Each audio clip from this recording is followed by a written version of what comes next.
Good evening, everyone. 305 in Tennessee. Blackwood amps and supplies. Got this little 2 driving 4. I got an idea who built it, but I'm not sure. But it's only doing about 650 watts. Opened it, looked at it, and noticed a lot of the wire he used was, small, and he run the power wire from the output transformers. I'm way over here. They're real long. I don't like that. I really not a fan of these transformers, but I guess they do. But I'm sure that wire looks like 16 gauge, which is probably fine. I like using 14 here, and I'll probably change that to 14. The wraps on the transformers are 16. It's all 16.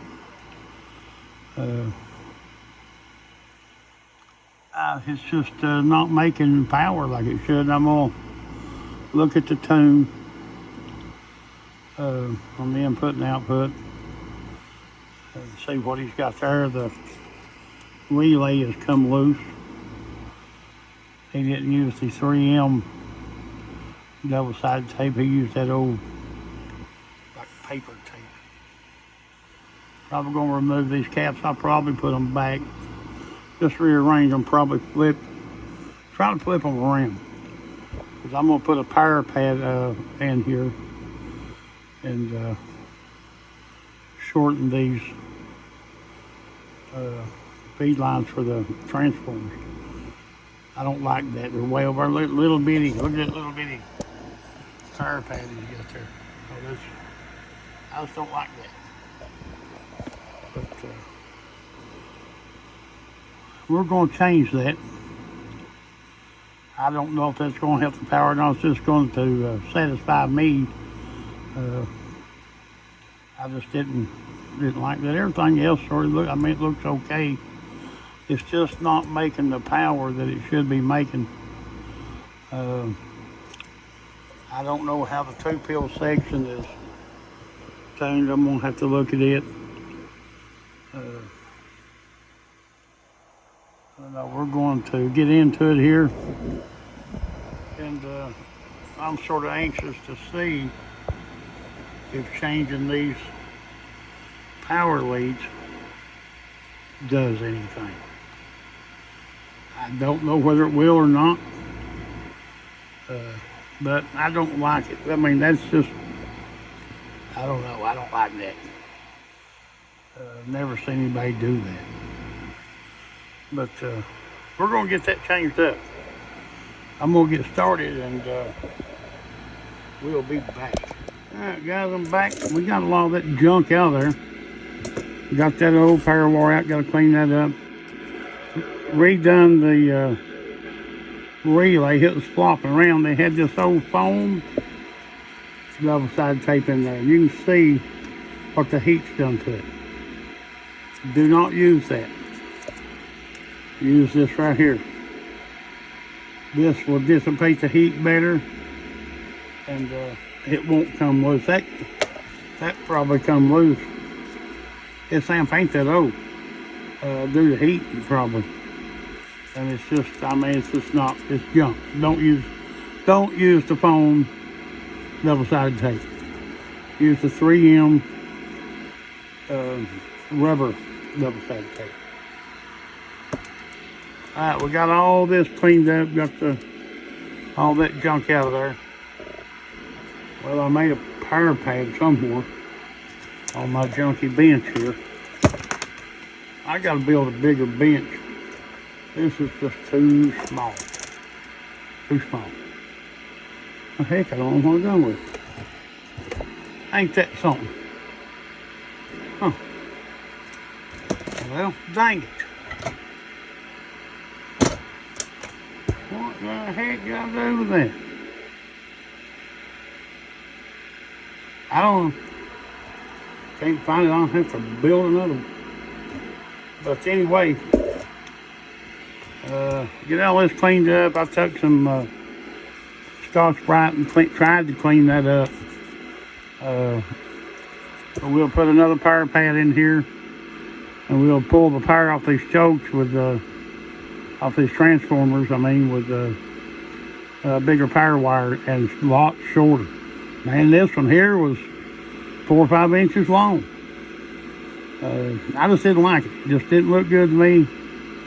You know, for a few extra cents. I mean, don't skimp out on the parts. It's $1. I mean, my goodness. And I may end up a little bit later on changing these transformers and going with 5/8 cores. Not for sure yet. This amp just ain't doing what it should be doing. It's only doing about 600 watts. You know, it's got 22290s driving the force. It ought to be doing more than 600. The tune looks a little funky to me. I'm going to play around with the tune. The input tune, I'll just have to check it and see what it's like.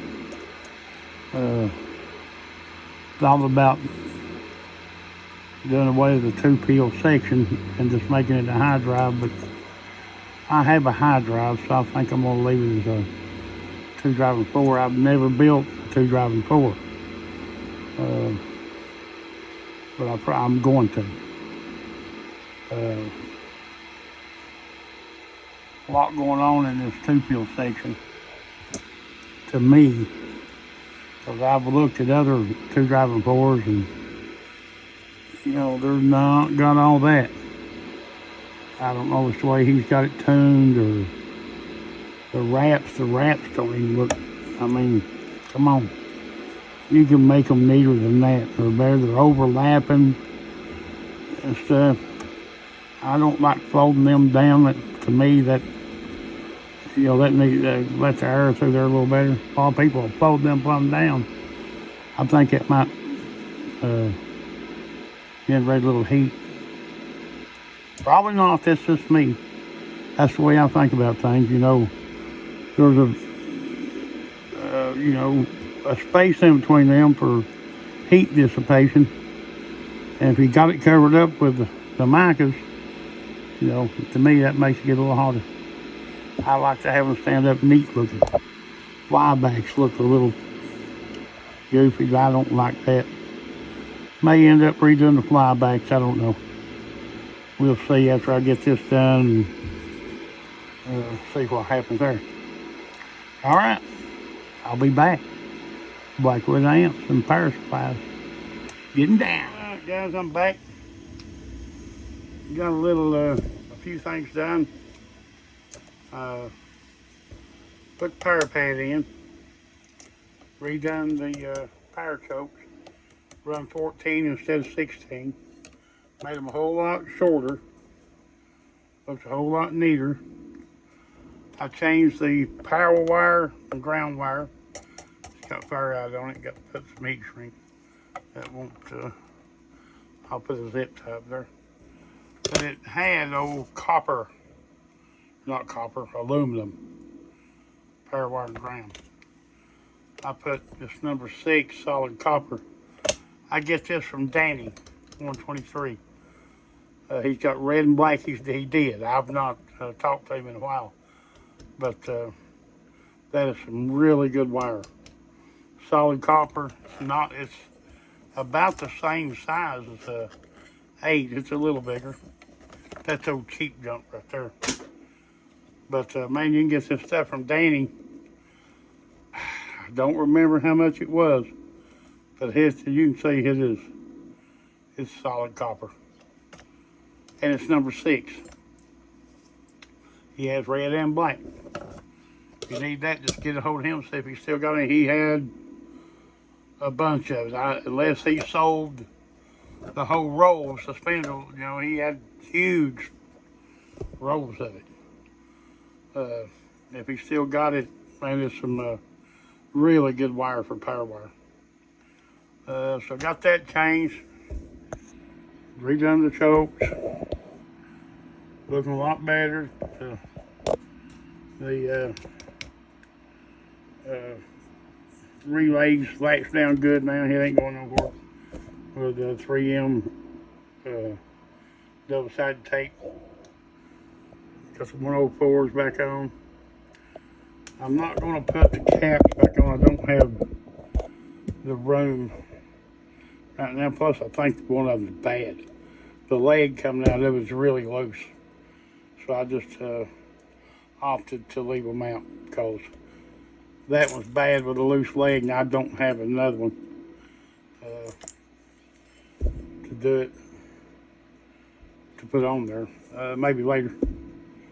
Get that done. Now I'm going to probably going to put my Anderson connectors back on and do a test. 8 and 2, I mean, just something to show y'all. Let me zoom out here.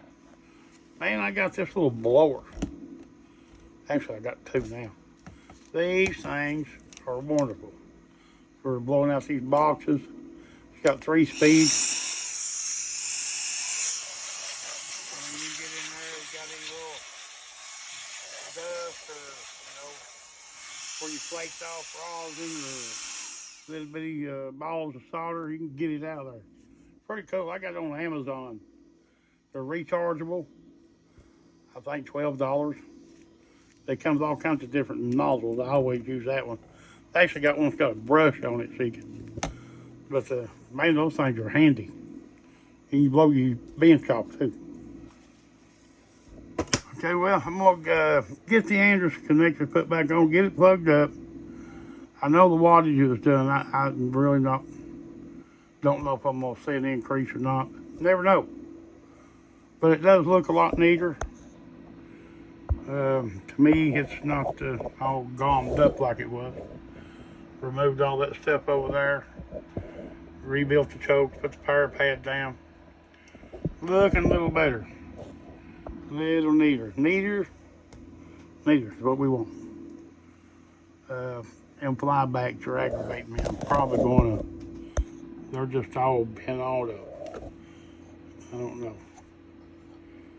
I may redo them later. The one's sticking way up. I mean, just, I don't know. I don't like that. So I'll probably end up rebuilding those, but I might wait till if I change the chokes. I ain't decided on it yet, but I probably will change these to the 5/8 core. They just run, they don't run as hot from what I've read. Done a lot of reading on this stuff, spent many hours reading, watching videos, trying to learn the right way. I know I probably don't do stuff the right way sometimes, but if you see something I ain't done right, it don't bother me a bit for you to tell me, because I want to do it right, and I want to make it look good. Don't want it to look like somebody right back and throwed the parts in there. I worked on nuclear equipment for 16 years. ANSI certified stuff, and I mean, I learned to do things right. You don't do things cobbled up. When you're working on a reactor coolant pump, it has to be right. Those things will run 30 years continuous, and everything on them has to be right. I learned a lot working on that stuff, and from GE, Duke Power, it was fun. Loved it. Something different all the time. But anyway, let me get these Anderson connectors put on. Plug it up. We'll come back and we'll just see what it does. And if it don't do what I want, we'll go to looking elsewhere.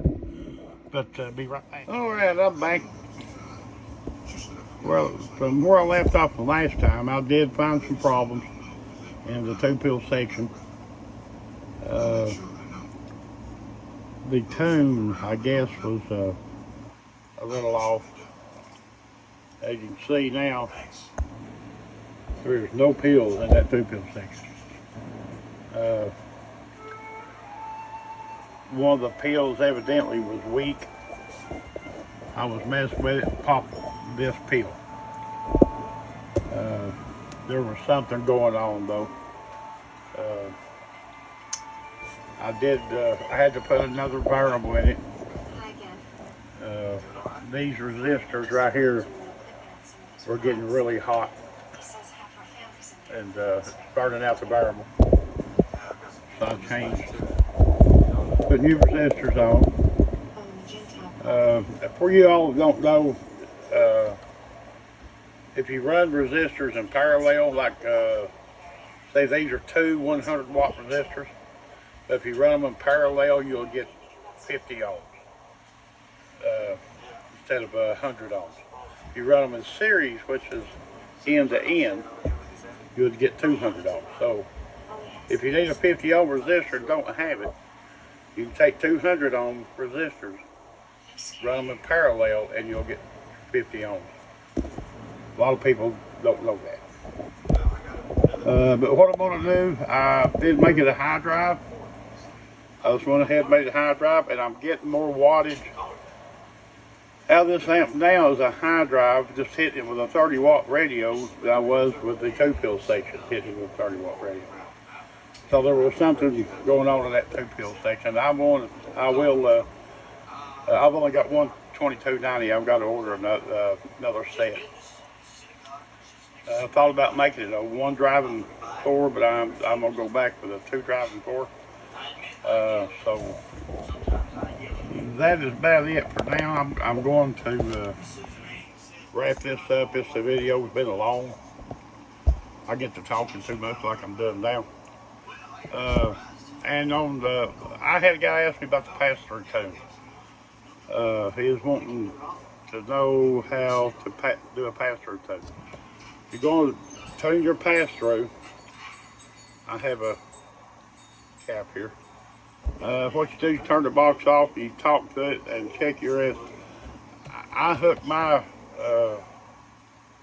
you actually need a small dummy load or run into a dummy load, 50 ohm dummy load, and put your rig expert on the input. I think you can do it either way. But your rig expert on one side, your dummy load on the other. Check the SWRs if they're high. I would start with a 10 puff cap on the leg here to ground. Check it again. If it brings it down suitable, leave it. If you need more, go to a 20 puff until you get your SWRs down on your pass-through. That's the way I do it. I guess that's, I use my rig expert, so you'd about have to have it. You could probably watch a striker, you know, with the bar on there. I don't know. I would rather do it with the analyzer, but that's the way I do that. And I may show that when I go back to when I put this 2-pill section back together. Got to order some parts, and we're going to make this baby sing if we can. If not, we'll just have to take it for what she gives us, because I'm not going to pull these pills that are working. I was getting 630, 40, 50 watts before with the 2-pill section. I'm getting that same wattage without the 2-pill section, hitting it with a 30, 40 watt. Well, this General Lee does about 37 watts. So that tells me either the 2-pill section, something, that pill is ready to pop or is weak or something. The other one's HFE on the other 2290 was like 11, which I don't know if that even matters. But anyway, we're going to wrap this up right here. I'll probably go ahead and post this. I'll do another part 2. And when I rebuild the 2-pill section, get it tuned, we'll see what it does, see what the output is. And hey, you all have a good day. I hope you enjoyed the video. I know it's a little long, I ramble on. But I'm going to shut up and get out of here. And hope y'all have a fine day. Give me a thumbs up, subscribe if you like the video. If you don't, just give me a thumbs up anyway. All right, Blackwood Amps and Power Supplies in Tennessee. Goddamn. All right, I'm back. Okay, we made a little bit of headway. The amp is up and running now. Show you what I done. The problem was in the 2-pill section. Just couldn't get this thing, running. I pulled the pills. This pill was bad. I thought it might have been because this 10 ohmer, those 2 black stripes on it was very, very dark, and the other ones wasn't. But it showed me I had a little heat, some heat going to it. But if it gets real bad, them things will they'll blow. But what I done, removed the 2 pills, checked the pills, had the bad pills. Right, what I done, I made it a high drive. I've done that to check the 4-pill section, make sure there wasn't nothing blowing in it. But what I'm going to show you, a lot of these people that does these videos, they'll say, well, we're going to bypass the 2-pill section and make it a high drive. And you're wanting to learn how to do that. If they break away and come back, and they've got it done. You thought, well, what the crap? How'd they do that? I'll show you. It's not that hard. It is a little intimidating if you haven't seen it done. But what you do, this 3/16 coax is run to this center pin of your variable. Then when you, my sister walked in. So you take that, well, the first thing you have to do is unhook this. On the back of the output transformer on the 2-pill section, there'll be a wire run over this combiner. May have a couple of resistors in it. You need to take that loose to get it out of the way.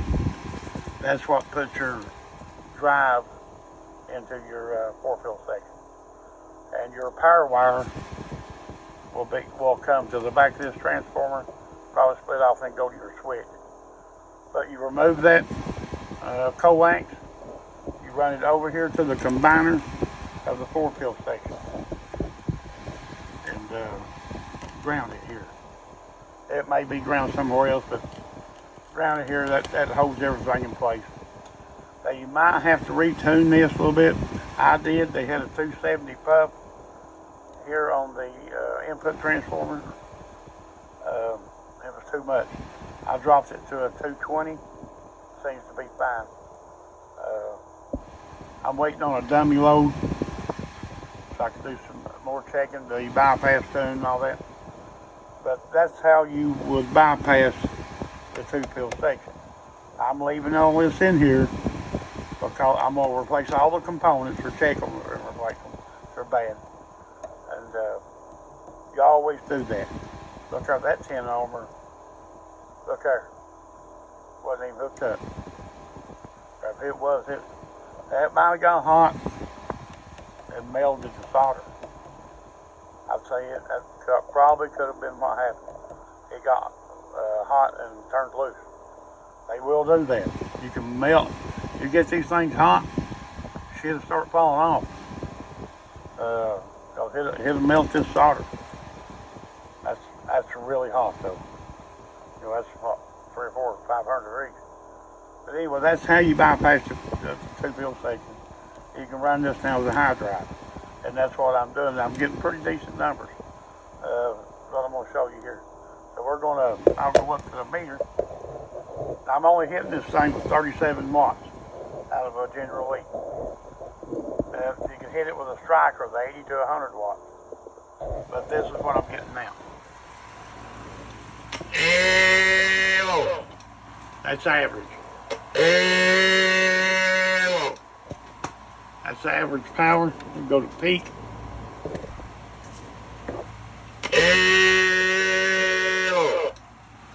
That's 602 watts. I think it's like 330 average. Not bad. Like I say, I can hook a striker to this, get more out of it. But But that's 600 watts is fine with me right now, because that's what I'm going to do. This will be part one. I'm going to come back with part two when my parts come. Let me turn the power off on this thing. When the parts come in, my two new 2290s, I'm going to check every component, because you always want that, because you never know. These could be way out. That could be way out. 10 ohmers definitely get changed. Your tuning caps, check them. Resistors, check them.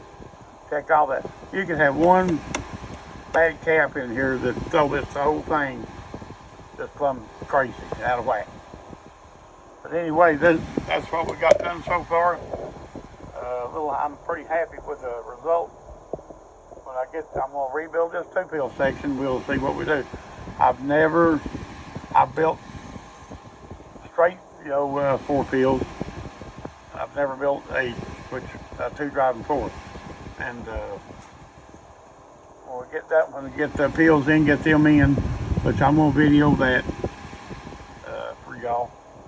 And we'll go through this together. We'll hook it up, tune it.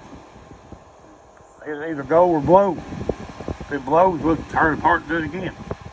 It's about like driving a race car. You just get in it and go. If it blows, tear it apart, refix it. But we want to figure out why it blows. We don't want to overdrive it. We don't want to, put way too much dead heat. We want to make sure it's right.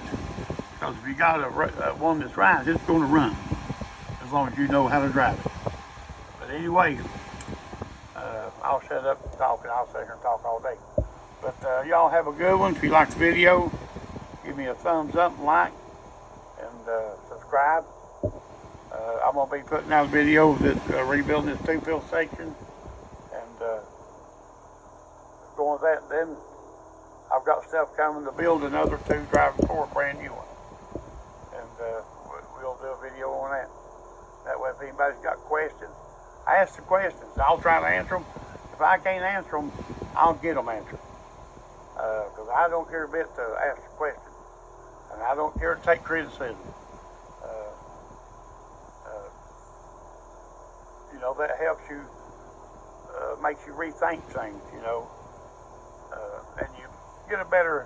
you'll get a better answer asking the right question. I've done that a lot. Tony, the fat boy, he catches me all the time. And but I'm glad he does, because he makes me realize what, if you don't ask the question right, you won't get the right answer. And I understand that now. He's got on me a couple times for that. But I appreciate that. And for all you amplifier needs and parts, ICA manufacturer, man, they got it all. It's a one-stop shop.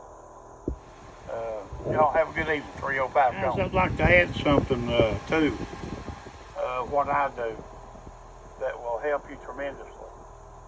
If you're going to take an amp and work on it, you don't do this stuff every day. These builders build 3 or 4 of these a day. It's like clockwork for them. They know where all this stuff goes, and they know how it's supposed to look. But take your phone, your camera, whatever, take pictures, good pictures, before you take it apart. That way you have a reference of what that thing looks like. Because, you work on this thing, you stop and, like say you take these resistors out and say, dang, I can't remember how that was hooked up. Take pictures so you can go back and look at it, and you have something, a reference to go by. Take good pictures. Man, I'll take 10 pictures of something, of every angle, to make sure that when I go back, that if I have a question, I can look at that picture and say, oh, okay, just like a keying circuit, the little 222NA, the flat on the front of that transistor goes forward. A lot of people could have that backwards because they couldn't remember which way it went. Take pictures. Take a little video. And just look all over the amp, how the wires are run, how they're hooked up, how many resistors was in line here. What, you know, it'll help you a whole lot. Just take you some pictures of the board, how it's laid out, the components. I had a guy send me a picture, and he had his pills in backwards. And I said, dude, them pills are in backwards. I said, did you take a picture of your board before you started? You know, he had never built an amp, and he was learning. And I know because, you know, I've looked at it so many times, I know. But, you know, simple stuff like that, take pictures. Like how your relay wired up.